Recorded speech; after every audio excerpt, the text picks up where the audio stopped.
Welcome back in today, guys. I've got Zach Pandl coming in from Grayscale. We are going to break down the market because there's a lot happening. I want to thank our sponsor today, and that is Uphold. We've all been there. Expenses pop up right when the market's starting to heat up. It's not the right time to sell. The last thing you want to do is sell your Bitcoin, your Ethereum, your XRP, or even your stablecoin, USDC. This is exactly why Uphold launched the EXA credit card. When I found out about this, I was blown away. It's an instant line of credit that lets you borrow against your crypto without having to sell. All you have to do is just use your assets as collateral and spend it worldwide using a virtual Visa card. This is the coolest feature I love about this. There are no credit checks, and you can repay on a schedule that works specifically for you. It's the smartest way to stay long in the market while accessing your portfolio's value today. Download the Uphold app and get your virtual EXA card in just a few taps. Zach, how are you? I'm awesome, Paul. Great to be on with you again. Looking forward to this conversation. Yeah, so we've got a lot happening in the markets right now. If you consider one thing, and that is just the simple thing of Bitcoin price, we are now at 69,000. So we're seeing the sixes again. You look at a couple of points right now, and one of the things I want to focus in on is why. So you've got a little bit of a market pushback. There's been some selling across some of the major exchanges right there. I'm showing Binance, Coinbase, Bybit. They're all offloading some large amounts right now. Do you think this is something to do with the broader risk market, or is this simply a rotation of capital into what's happening over on the S&P 500? I think that Bitcoin has a flow problem from a number of large sellers, particularly Strategy, formerly MicroStrategy, and the other large digital asset treasuries. I think we have an overhang of supply from the DATs at the moment, and we're still working through that supply. We have confirmation now that Strategy sold. We know that Mara or Marathon, the Bitcoin miner, which also operates sort of as a quasi-DAT, had sold some assets, and some of the smaller players also selling. So look, I think that unfortunately this is a Bitcoin-specific problem, clearly not something that's weighing on the S&P 500, and I think it's largely a supply overhang from the DATs. I think we're going to get through this in the coming weeks and find a durable bottom. Well, that's the key right now is finding the durable bottom. If we continue to see the S&P 500 skyrocket, and if this does, I mean, because I've talked to a couple of analysts that I've got one analyst over here telling me this is a super cycle. This is not like the dot bomb era. We are going to continue to see this kind of train moving. And we haven't seen anything like this in all of the finance sector's history. Do you think that continues to put pressure on risk in terms of just liquidity, where the cash is moving? As long as risky assets like the stock market continue to go up, I think ultimately that's a positive for crypto. And I would see a setback in equities as something that could weigh on crypto short term. It's true that there is maybe some rotation, speculative investors taking capital out of crypto, deploying it into some of the high-flying AI stocks. Has that been part of the story? Yes, I think absolutely.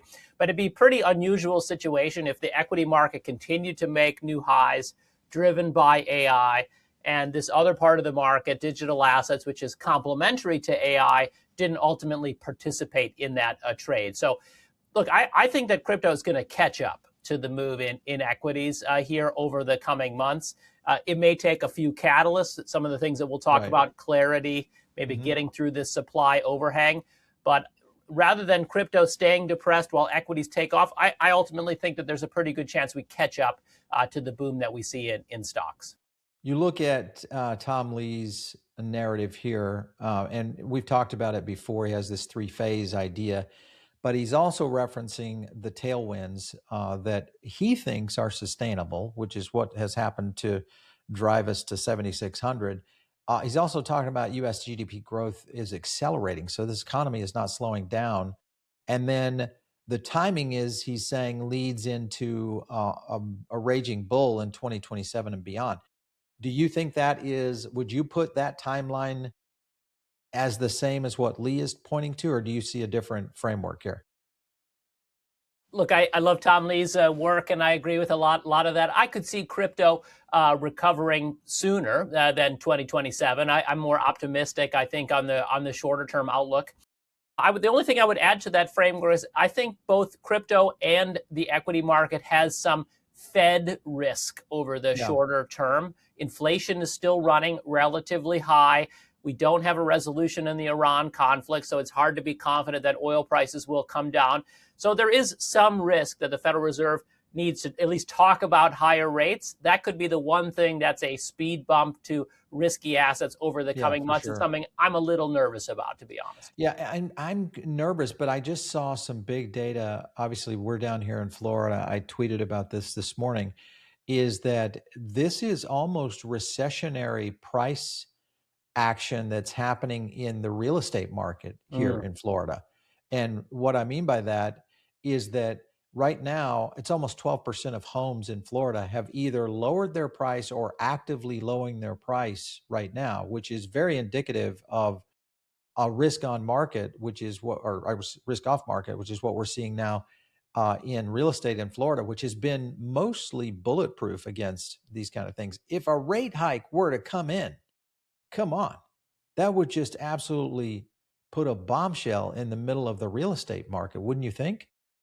I do think it would be a major headwind for real estate. And we have this sort of bifurcated economy at the moment, Paul, where AI CapEx Mhm. related things really taking off, and other parts of the economy looking a little bit soft. What are you supposed to do as the Federal Reserve? These are difficult decisions that they're going to have to make. But ultimately, if inflation is still running around 3% or Mm, higher, they're probably going to need to take some action on it. And that will be a surprise for President Trump to nominate a candidate. big President Trump, time. obviously interested in low rates, to nominate a candidate that ultimately raises rates pretty quick would be a surprise. But I don't think we can rule it out given what we're seeing on the inflation side of the ledger. What do you make of Charles Schwab saying they're going to roll out direct spot crypto trading to advisors next year? Well, it's great to see, and another in a long line of steps unlocking digital assets for every type of investor. Of course, Grayscale has played a central role in that story for more than a decade, providing more efficient access to investors to the digital asset space. And we want to see all these types of access opened up. The ETF products that we specialize in are a great solution for many investor types. Owning tokens directly on chain or through wallet infrastructure is it going to be an increasing part of the future story as well. We're thrilled to see this. I think it'll be the first of many platforms opening up of true access to token trading. Well, timing is interesting too, because that, of course, next year would mean that hopefully we're post clarity by then. RIAs are going to be getting much more active in the digital space, I think, by then, and much more educated as well. Speaking of ETFs, I was looking at this right here, which is the change by app revenue in May.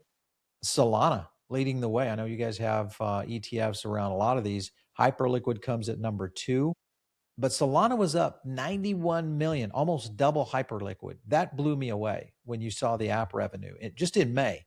Ethereum came in a little soft at 52, and then you have Polygon and Base. When you look at these chains right now and you consider the opportunity, is it Solana that you think might end up leading this somewhat bear market out of this bear market? What do you think? Well, you have a couple of chains that are running ahead of the others over the short term. Some people are calling it the three-headed dragon of Yeah. Hyperliquid, Zcash, and Near. I would say those are Yeah. the things that really have stood out since the end of March, since we've seen some movement in the altcoin space. I think those can continue to be leaders. That being said, I think that's a great chart that highlights really the strength of the Solana ecosystem. Mhm. Incredible diversity, projects that make real revenue and have lots of users. It's a very sound, durable, diverse ecosystem. Solana should be a key part in anybody's crypto portfolio. And I think entry points to that asset are very good at the Yeah. moment. Solana is not going anywhere. You're getting, as a longer term investor, a great access point in the ecosystem at current prices. I saw this right here, which was a topic on gold. And the question was, I think a lot of people, at least in our chat, was talking about this very issue, and that is gold starting to take over for treasuries? The ECB comes in and says, yeah, the gold has replaced treasuries as the world top reserve. I don't see how there's enough gold to do that. What do you make of this? Well, Paul, this is a topic near and dear to my heart. Definitely the reason that I started get so interested in Bitcoin back in the day was thinking about exactly the challenges of fiat currencies, debt and deficits, our fracturing global monetary system, and some of the things that have driven central banks to look at gold. Your listeners will remember that really the thing that I think was the starting gun on this diversification process was actually Russia's invasion of Ukraine, and the sanctions that the US and European governments imposed on the Russian central bank really motivated a rethinking about the security of treasury bonds as reserves, and a need for major central banks to start accumulating gold again. And that's been a huge run. Look, my own personal view is that this continues for a long time, and ultimately it also incorporates digital assets. I think Bitcoin and some other digital assets have features like a gold that have a role to play in central bank portfolios, and will compete with treasury bonds, with other types of fiat currency risk, and they belong there in those portfolios for the long run. Could we ever see an ETF that is multi-asset with multi-markets? Absolutely. I think watch this space.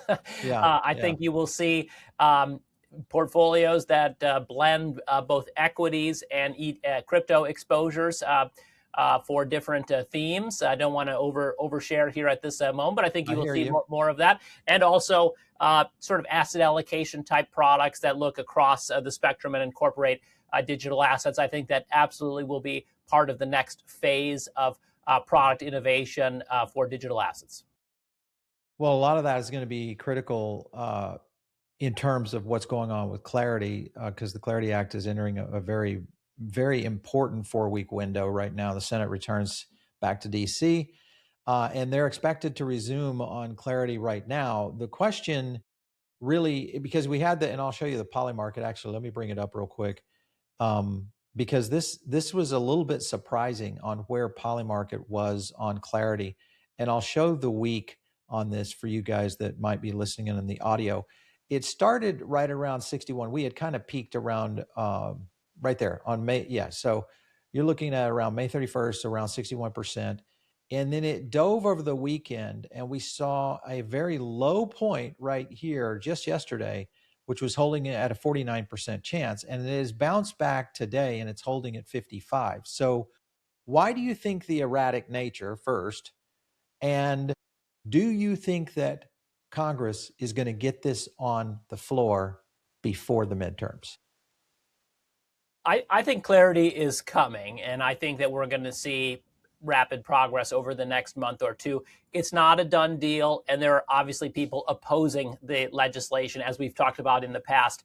Paul, the banking lobby is not thrilled about this piece of legislation, but that's one good sign that it is making real inroads and has a real shot to pass.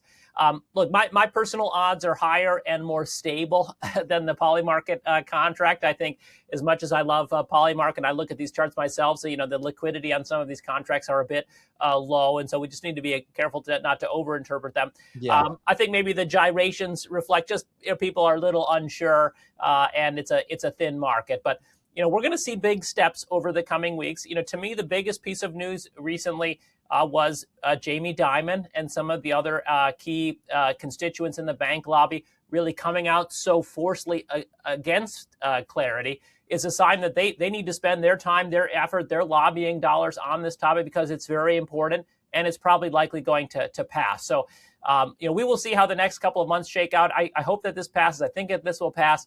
I think it will be very positive for ensuring that crypto can continue to be built effectively in the United States.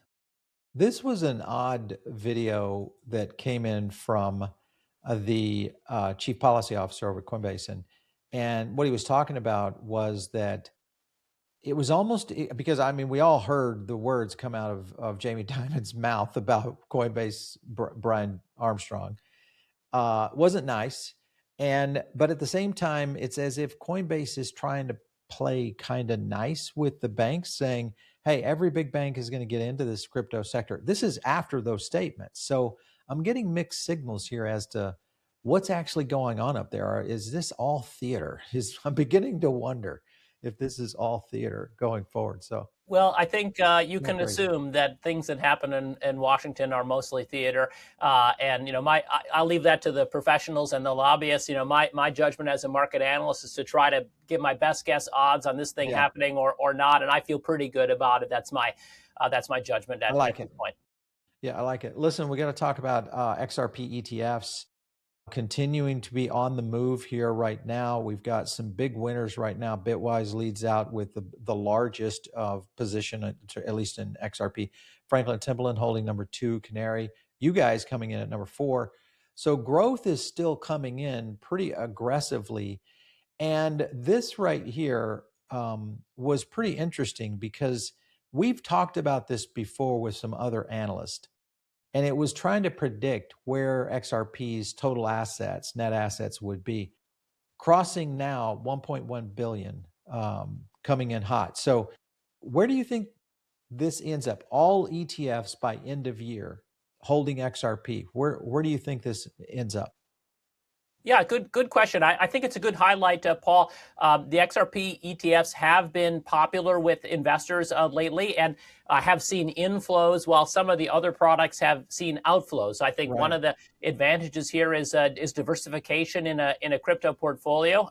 Bitcoin and Ethereum ETFs have seen similar behavior and similar price action. XRP, sort of zigging while the others are zagging, makes it a good diversifier in the mix.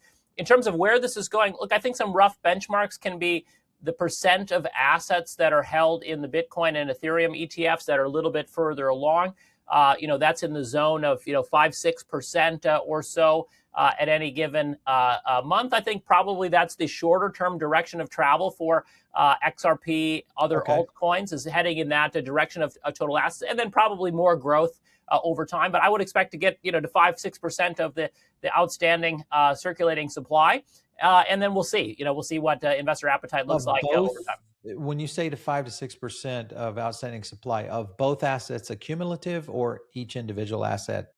Meaning the XRP ETFs collectively hold 5-6% of the circulating supply of the XRP token. Something like that would be a Okay. All right. big round number guess as a starting point. I think we're heading in that direction. I think XRP has seen, as you said, lots of demand. I think there's a good chance that or certainly a higher number in the Yeah. ETF structure is possible. CME Group is officially live with 24/7 crypto futures now. So that's all rolling. Ripple Prime, their day one clearing and financing partner, is underway. XRP futures also, as a kind of just as a note, they were the fastest ever to cross the 1 billion in open interest on CME. So that in itself probably opens up a large market. How big of an impact is this on the markets in generally? What's going on right now with just crypto futures and options? Yeah, well, futures are a huge part of the ecosystem, and I think are a big part of the broader adoption story of the technology. Futures, of course, a critical element of virtually every developed financial asset, and an important part in crypto. They're used for hedgers, speculators, for basis trade activity. And certainly for institutional investors like hedge funds that want to capture leverage through a regulated product, futures are still the right place to go. And then, of course, there's the bigger story, Paul, that we've talked about as well, but of perpetual futures. Yes. Perpetual futures are a crypto native product that is being exported to traditional finance. We saw the CFTC on Friday grant the first perpetual futures product to Kalshi. We're going to see a bunch more of that. That'll be a tailwind for Hyperliquid and other kind of platforms associated with perpetual futures, maybe Solana ecosystem and other things. And I think places like the CME will ultimately list these products as well. So futures have been an important part of crypto to date. I think our way in which crypto is beginning to reshape traditional finance as well. We saw and had a chance to talk with a founder that is building an AI tool for AI enhanced trading. And I asked him very specifically if that tool was going to be available for ETFs, for basically it to manage and fund in and out of ETFs as well as vaults. His answer was yes. So it's likely that we're going to see a lot more of these tools out there. What do you make of that? If we do see AI trading occur and it starts to go out and find us the best deals, whether it's vault best deals for yield or it's the best ETFs for with lowest rates, best activity, liquidity, all that. What do you think? Well, I think it's incredibly exciting vision, and I think something that will drive liquidity and volume and transaction activity for blockchain. So, kind of fundamentally, an important growth driver potentially of crypto and blockchain adoption. Um, I'm curious to see what risk parameters we put around Yeah, these what it would tools give you. as Yeah, well, because you put a bazooka in the hands of a novice, we better watch out what's going to happen. So these sort of things have been a part of like the hedge fund and quantitative trading ecosystem for a long time by exactly. professional investors. They put a risk framework around it. I think we're going to need.